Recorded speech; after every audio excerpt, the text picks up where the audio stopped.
ಪಹಲ್ಗಾಮ್ನಲ್ಲಿ ಪ್ರವಾಸಿಗರ ಮೇಲೆ ನಡೆದ ಉಗ್ರರ ದಾಳಿ ವಿರುದ್ಧ ಇಡೀ ದೇಶವೇ ಸಿಡಿದೆದ್ದಿದೆ. ಬೆಳಗಾವಿಯ ಕಾಗವಾಡದಲ್ಲಿ ಕಾಂಗ್ರೆಸ್ ಶಾಸಕ ರಾಜು ಕಾಗೆ ಪ್ರತಿಕ್ರಿಯಿಸಿದ್ದು ಉಗ್ರರನ್ನ ಶೂಟೌಟ್ ಮಾಡಬೇಕೆಂದು ಆಗ್ರಹಿಸಿದ್ದಾರೆ. ಜೊತೆಗೆ ಪಾಕ್ ಜೊತೆ ಯುದ್ಧ ಬೇಡ ಎಂದ ಸಿಎಂ ಅವರನ್ನ ಸಮರ್ಥಿಸಿಕೊಂಡಿದ್ದಾರೆ.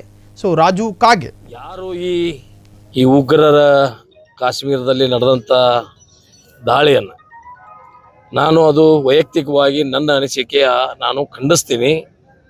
ಯಾರು ಈ ಕೃತ್ಯವನ್ನು ಮಾಡಿದ್ದಾರೆ ಅವ್ರನ್ನು ಎಲ್ಲರನ್ನೂ ಶೂಟ್ ಮಾಡಬೇಕು ಅನ್ನುವಂಥದ್ದು ನನ್ನ ವೈಯಕ್ತಿಕವಾದ ಮನಸ್ಥಿತಿ. ಮುಂದೆ ಪಾಕಿಸ್ತಾನದವರಿಗೆ ದೇಶಕ್ಕೆ ಒಂದು ಸೂಚನೆಯನ್ನು ಕೊಡಬೇಕು ನಾವು ನಮ್ಮ ಸರ್ಕಾರ ವತಿಯಿಂದ.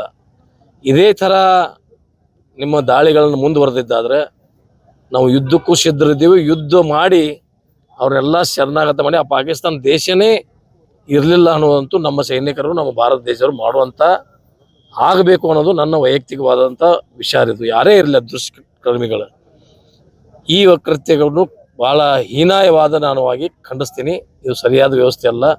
ಭಾರತ ದೇಶ ಇರಲಿ ಇಡೀ ಜಗತ್ತಿನಲ್ಲಿ ಎಲ್ಲರೂ ಬದುಕುವ ಹಕ್ಕಿದೆ. ಎಲ್ಲರೂ ಬದುಕಿ ತಮ್ಮ ಜೀವನವನ್ನು ಸಾಧನೆ ಮಾಡುವಂಥ ಹಕ್ಕು ಎಲ್ಲ ಮನುಷ್ಯರಿಗಿದೆ. ನಾವೆಲ್ಲ ಒಬ್ಬ ಮನುಷ್ಯನನ್ನು ಕೊಲ್ಲೋದು ಇದು ಯಾವ ಪದ್ಧತಿ ಅಂತೇಳಿ ನಾನು ಪ್ರಶ್ನೆಯನ್ನು ಮಾಡ್ತಾ ಇದ್ದೀನಿ. ಅದಕ್ಕೆ ಮುಂದಿನ ದಿನಮಾನಗಳಲ್ಲಿ ಮತ್ತೆ ಸರ್ಕಾರದ ಈ ಪಂಚ ಗ್ಯಾರಂಟಿಗಳನ್ನು ಹೊರತುಪಡಿಸಿ ಮತ್ತು ಕೆಲವು ಯೋಜನೆಗಳನ್ನು ನಾವು ಇಲ್ಲಿ ಲೋಕಾರ್ಪಣೆ ಮಾಡುವಂಥ ಕಾರ್ಯವನ್ನು ನಮ್ಮ ಸರ್ಕಾರದಲ್ಲಿ ಮಾಡ್ತಾ ಇದ್ದೀವಿ. ಅದನ್ನು ಕ್ಲಿಯರೆನ್ಸ್ ಮಾಡಿರಲ್ಲ ಅವ್ರದ್ದೇ. ನಾನು ಆ ಥರ ಮಾತಾಡಿಲ್ಲ. ಅನಿವಾರ್ಯತೆ ಇಲ್ಲ, ಅನಿವಾರ್ಯತೆ ಬಂದರೆ ಮಾಡಲೇಬೇಕು ಅನ್ನೋಂಥ ಮಾತನ್ನು ಅವ್ರು ಬೆಳಗಾವಿಯಲ್ಲಿಯೂ ಮೊನ್ನೆ ಸ್ಪಷ್ಟೀಕರಣವನ್ನು ಕೊಟ್ಟಿದ್ದಾರೆ. ಅದು ಒಮ್ಮೆ ಟಂಗ್ ಸ್ಲಿಪ್ ಆಗಿ ಏನೋ ಒಂದು ಆಗಿರ್ತಾವೆ. ಅದಕ್ಕೆ ಭಾಳ ದೊಡ್ಡ ವಿಷಯವನ್ನು ಕೊಟ್ಟು ಅದಕ್ಕೆ ಡೈವರ್ಷನ್ ಮಾಡೋದು ಬೇಡ. ಯಾರೂ ನಮ್ಮ ಭಾರತ ದೇಶದ ಯಾವ ಜಾತಿ ಮತ ಶ್ರೀಮಂತ ಬಡತನ ಅನ್ನೋದು ಪ್ರಶ್ನೆ ಬರಲ್ಲ. ಇಲ್ಲಿ ಯಾರೇ ನಮ್ಮ ಭಾರತದ ನಾಗರಿಕ ಪ್ರತಿಯೊಬ್ಬರು ಅದನ್ನು ಖಂಡಿಸ್ತಾರೆ. ಯಾರು ಒಳ್ಳೇದಾಯ್ತು ಚಲೋ ಆಯ್ತಾರೆ ಯಾರೇ ನಮ್ಮ ಮುಖ್ಯಮಂತ್ರಿ ಭಾಳ ಚಲೋ ಆಯ್ತು ಅವ್ರು ಮಾಡಿದಾರೆ ಅಂತಾರೋ ಇಲ್ಲ.